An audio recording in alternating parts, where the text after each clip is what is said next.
FFK's estranged wife, Precious Chukwendo, calls out his pastor, who called her Delilah and Vashti while they were still married. Welcome to the news, and please subscribe to our channel. Precious Chukwendo, the estranged wife of former aviation minister Femi Fani-Kayode FFK, has called out one of the ex-minister's pastor. According to Precious, the clergyman visited their home when they still lived together as a couple and called her Delilah and Vashti, female characters in the Bible who worked against the men in their lives.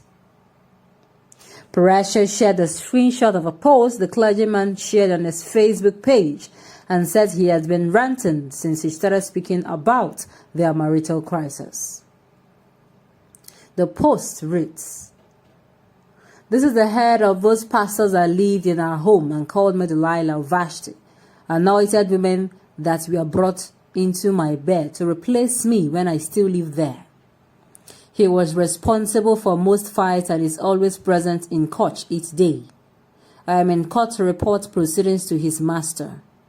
His church in Kaduna hardly sees him as he leaves with short fuse all week, praying for short fuse to be president. Now, he is on rant. Since I started speaking, I will call you all out. Wait for me." The pastor post reads, "My concern is for your innocent and wonderful and intelligent sons. Can't you spare them the future trauma when they can read on social media? Do you truly love your sons?" Well, another thing to distract us. To just distract us from, the hustling and bustling of, December. December is a month of I want to meet up by all means. On this particular issue, to me, sincerely, it depends on husband and wife, or it depends on FFK and this is wife. It depends on them. You give a third party a space in your marriage, not to just be an advocate, but to be a destroyer. That is what you will get. If you don't trust yourself to make some alleged decisions for yourself, and be it in mind that in a relationship as a lady and a man, both of you have to have boundaries. You have to have boundaries. Even if, for instance, your parents, they have to have boundaries. They don't have to control what happens in your house, because if that is done, then let me say that whoever is doing that, be the man, be the woman, she has not fully grown up. In fact, in this kind of a relationship called marriage, even though she's saying there was no how will I call it, there was never a marriage, and if there was, the court should annul. Even if she's saying this, in this kind of a marriage, I believe, like, you don't have to walk in if you're not sure. If you're not sure, you have to, as in you're not sure of your emotional status, you're not sure of your financial status, you are not sure of yourself. If you still want to be babied, it is not a thing of child play. It's not what you go into, and you feel like you need somebody to always tell you what to do. You have to have gotten to that point in your life where you take certain decisions, and you will also be ready to take the consequences of your actions. That's what makes us all mature. If at a point in your life you are still blaming everyone but you about what is going on, then there is a problem. If you get married, that means you're going to blame your spouse or your children for the troubles. If life throws you, up and down, it is going to happen. So I'm going to say it is the choice of a couple here. Whoever that is doing that, it is his or her choice.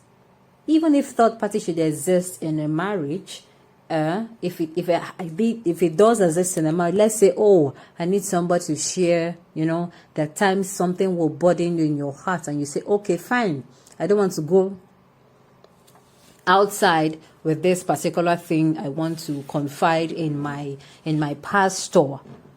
Then you should not be confiding in him now. He's not even supposed to take sides. To be very sincere, If somebody wants to be very sincere with you, he's not supposed to be even taking sides. And he's not supposed to take it outside. To be very honest with you. If this person is a really, really clergyman, well, I don't know, but clergymen, I know some of them, they don't come out and use people's story to, like, you don't bring it out. And he's even bringing it out on social media. Oh, no. He's one of those people that you're going to... you're going to call, how am I going to call a third party that was never ever supposed to be. So, and if you have a third party in your marriage and you feel that this person is overstepping boundaries, you have the guts to cut it off. You have the guts to cut it off. It is your marriage, it is your life, it is yours and yours alone. The consequences yours, everything, the choice is yours to make. So, I feel it all boils down to both maturity of the husband and wife. This one is not something that you blame one person. How mature is the person now? I mean, how mature is this person you are even going to be making your advocate? I mean, this is very, very disappointing that even this is coming from a clergyman, to be very sincere with you. This man is a clergyman. He's meant not to take sides. And it's not, no matter how the issue is, you do not, for any reason, even if you attach a name to it or not, you do not take it outside. Never. You're not. That means you're not. You're not. That means what this means is, that means you should even go to a marriage counselor, because the marriage counselors that they're under this vow, they don't share. No matter what, they don't share whatever they hear from the other party does not know. This one, nobody finds out. Nobody. That means it's better. Now, people are saying, oh, okay, you're a man of God, you're a pastor, and they're going to, unfortunately, the society, these people have failed. They have failed us. So, while it is everybody, how am I going to put it? This is not our business. At the end of the day, it is still going to be her decision to make.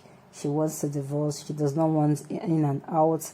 I mean, it is too much trouble for FFK. Somebody should tell FFK that since this is defection to the All Progressive Congress, it has been from one trouble to the other. I'm not saying that it is a curse, but I think, it's just like, get a time where things happen and where you think you're just coming out from this one happens and it continues like that.